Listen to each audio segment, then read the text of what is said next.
What is eSports? Esports is a professional competition facilitated by electronic apparatuses. In other words, professional video game competitions.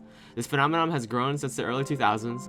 Esports is still growing today, and video game competitions have the largest prize pools in history and the largest viewerships in entertainment business. With this amount of exposure comes the question of whether or not esports can be considered a legitimate sport. Before answering this question, we have to ask, what makes a sport a sport?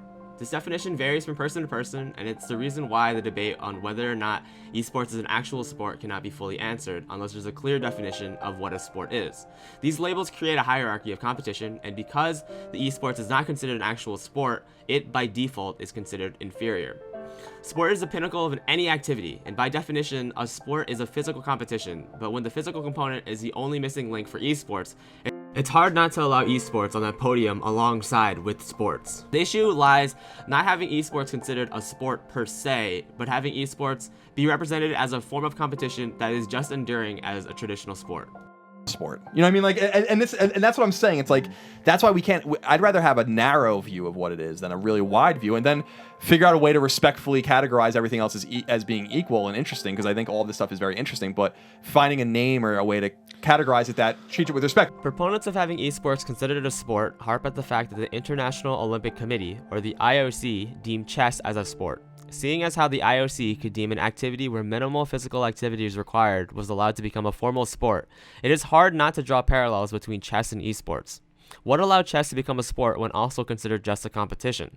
I always use the example, like, the Olympic Committee considers chess a sport. Right. And I'm like, as someone who grew up playing chess and played chess competitively for a while in his younger years and really enjoys the game, chess isn't a fucking sport. Are you kidding me?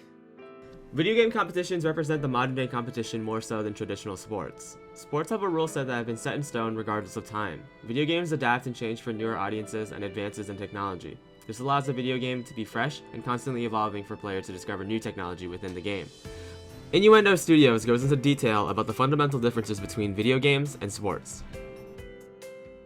Leon has a series of articles and a Digra talk about the idea that sports and board games have rules, but video games have laws. That in soccer, you don't touch the ball with your hands because you've agreed not to. But in FIFA, you don't touch the ball with your hands because it's impossible. There's no button for it.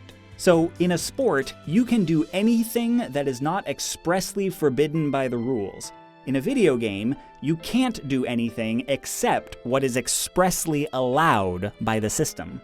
This creates an area where all players are on a level playing field, and the only difference between the competitors are their skill. Anybody can play the video game. There's no difference for gender, age, physical abilities, or even disabilities. I'm sure the reasons why I watch video game competitions and why a person watches sports are very similar. Marvelous to witness, to just be a part of it, to just bear witness and to experience the awe that this is even possible for anyone to do. But it's maddening as well, because it happens and it's there and you're enraptured in it and everything's going the way it only could go seemingly, and the story's playing out, and yet sometimes it doesn't happen. And we don't know when it's going to happen. And yet when it's happening, suddenly you get this sense in your mind, it's happening. It's happening right now. I can't believe what I'm seeing. Just witness. Don't think too much about it. Enjoy the pure, just the bliss of this moment, because you never know when it comes again. And yet it's intoxicating. Doesn't matter how rarely it comes. Doesn't matter how difficult it is to get to that point. Doesn't matter how unexpected it can be. When you get that taste, it overwhelms you. You can't rationally comprehend what's happening. You can't, even in the sense that it makes so much sense, you can't believe it's happening. It doesn't make sense at the same time. It can't be real. All those moments, every single one of them, they're worth every other moment you have to take.